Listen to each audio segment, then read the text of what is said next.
ওগো শোনো না, তোমার মা ভাবে কি আমি খাবারে কিছু মেশাই। জানি না কি কারণে আমার রান্না টেস্টি হওয়ার জন্য উনি খুব হিংসে করছেন। দাঁড়াও, এই খাবার কেউ খাবে না। আমি রান্নাঘরে সিসিটিভি ক্যামেরা লাগিয়েছি, কারণ আমার সন্দেহ যে বৌমা খাবারে কিছু মেশায়। দেখো, মা সারাটা জীবন ধরেই রান্না করে গেল, তার তো একটু হলেও অভিজ্ঞতা আছে। আমার মনে হয় মায়ের খেতে কোনো রকম অসুবিধা হচ্ছে, তাই মা একটু সন্দেহ করছেন। সারা জীবন রান্না করার পরেও ওনার হাতে এরকম টেস্টি খাবার তৈরি হয়নি, যে টেস্টি খাবার আমি এখন রান্না করি। আর এই কারণেই তোমার মা হিংসায় জ্বলছে। শোনো না, তুমি কিন্তু আমার সবসময় সত্যি কথা বলো।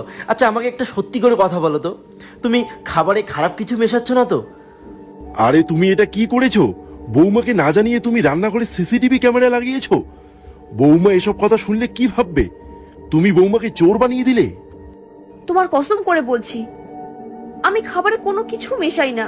এসব তোমার মায়ের মনের ভাবনা, মনের ভুল। তুমি জানো আমি কখনো মিথ্যে কথা বলি না, আর আমি সত্যি বলছি। ঠিক আছে, যেহেতু আমার কসম করেছো, আমার কসম খেয়ে তো আর তুমি মিথ্যা কথা বলবে না। আর তোমার উপর আমার বিশ্বাস আছে, মাকে আমি সব বুঝিয়ে বলবো। দেখো, আমি কিন্তু যাচ্ছি সিসিটিভি ক্যামেরার তার কাটতে। বৌমা রান্নাঘরে কি করে আমার মনে হয় আমাদের জানার কোনো প্রয়োজন নেই, আর বৌমার উপর আমার পূর্ণ বিশ্বাস রয়েছে। হ্যালো মা, তোমার খাবার খেতে অনেক সমস্যা হচ্ছে আমি বুঝতে পারছি।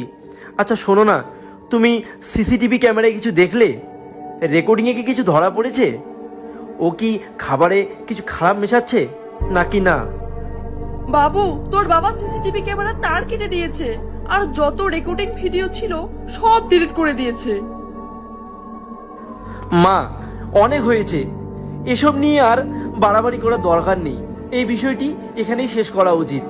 তোমার বৌমা আমার কসম করে বলেছে যে সে রান্নায় খারাপ কিছু মেশায় না, আর তোমার বৌমা আমার উপর মিথ্যা কসম খাবে না মা।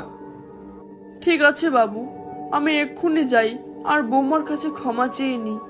আসলে হয়তো আমি ভুল ছিলাম।